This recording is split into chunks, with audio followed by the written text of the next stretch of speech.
wabarakatuh. Anak-anak, kita berjumpa lagi di materi kedua dari keamanan pangan jurusan APHP.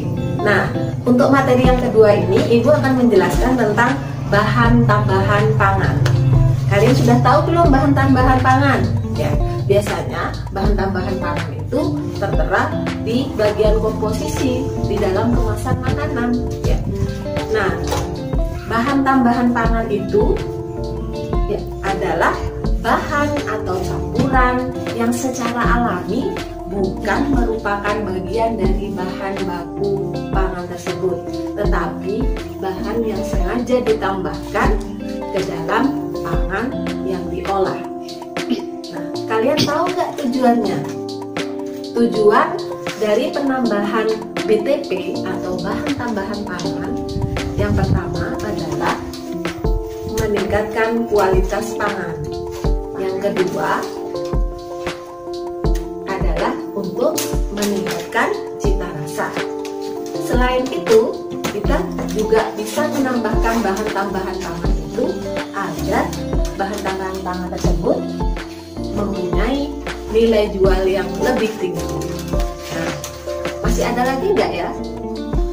Nah, ternyata di samping itu ketika makanan itu ditambahkan dengan BTP bisa juga lebih memperpanjang masa simpan makanan tersebut.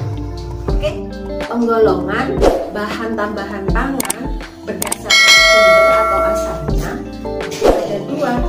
Yang pertama adalah bahan tambahan pangan alami karena berasal dari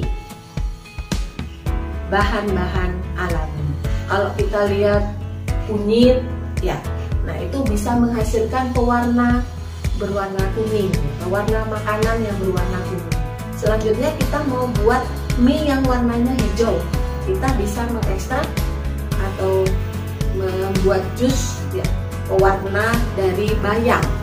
Atau kita pengen warna ungu, kita bisa mengambilnya dari buah bit dan seterusnya. Golongan BTP yang kedua adalah BTP sintetis. Nah, BTP sintetis ini adalah BTP yang berasal dari bahan-bahan kimia. Contohnya adalah MSG. Pernah dengar nggak MSG? Monosodium glutamat, atau kita juga mengenalnya dengan mononatrium glutamat. Nah, bahasa dagangnya adalah petsin atau micin.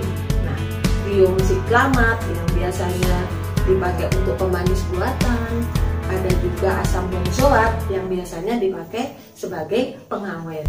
Nah, itu adalah contoh-contoh bahan pangan yang bersifat sintetis.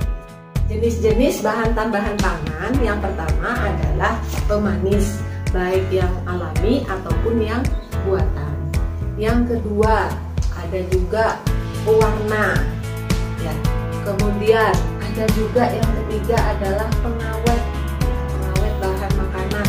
Yang seperti ini adalah snack atau makanan ringan, dan yang ini adalah minuman. Akan mencoba mengidentifikasi BTP atau bahan tambahan pangan apa saja yang ada di dalam makanan ini. Nah, kita bisa melihatnya di bagian komposisi, ya. Biasanya ada di belakang pangan ini. Nah, untuk yang minuman juga sama. Di sini di bagian komposisi akan dijelaskan bahan tambahan pangan apa saja yang ada di sini. Nah, kita ambil yang pertama ini misalnya. Pertama, ini namanya adalah mix nut and snack, ya.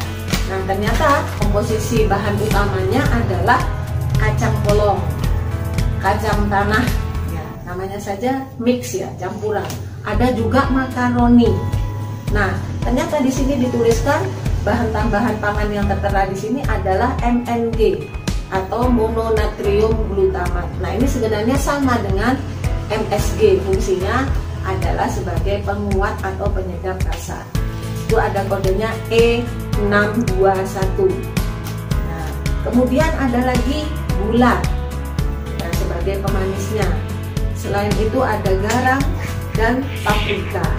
Nah, di sini ada juga BTP dinatrium inosinat E631 dan dinatrium guanilat E627. Nah, di sini ada beberapa BTP yang ada di dalam snack ini, pangan yang ada di dalam snack ini. Nah, bagaimana dengan yang minuman? Minuman ini sering kita jumpai juga di warung-warung atau di supermarket, minimarket ya, minuman yang sangat familiar. Nah, ternyata di dalam minuman ini juga ada beberapa BTP-nya. Nah, kita selanjutnya adalah tentang aturan penggunaan BTP. Nah, di dalam aturan penggunaan BTP ini fungsinya adalah untuk mengetahui dampak negatif yang ditimbulkan ketika penggunaan BTP itu melebihi nilai ambang batas atau batas maksimum penggunaannya per hari dan per kilogram berat badan atau yang dikenal dengan ADI, Activity Daily Intake. Nah, itu semuanya bisa dicek di Ayo Cek BTP yang ditentukan atau dibuat oleh Direktorat Standarisasi Produk Pangan dan bisa diunduh atau di-download di Play Store.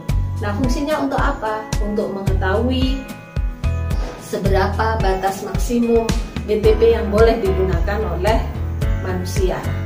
Dan untuk siapa? Untuk pengawas, bisa untuk produsen, dan tentunya bagi kita sebagai konsumen. Nah, demikian untuk aturan penggunaan BTP. Semoga bermanfaat dan kalian bisa belajar di rumah dengan baik. Assalamualaikum.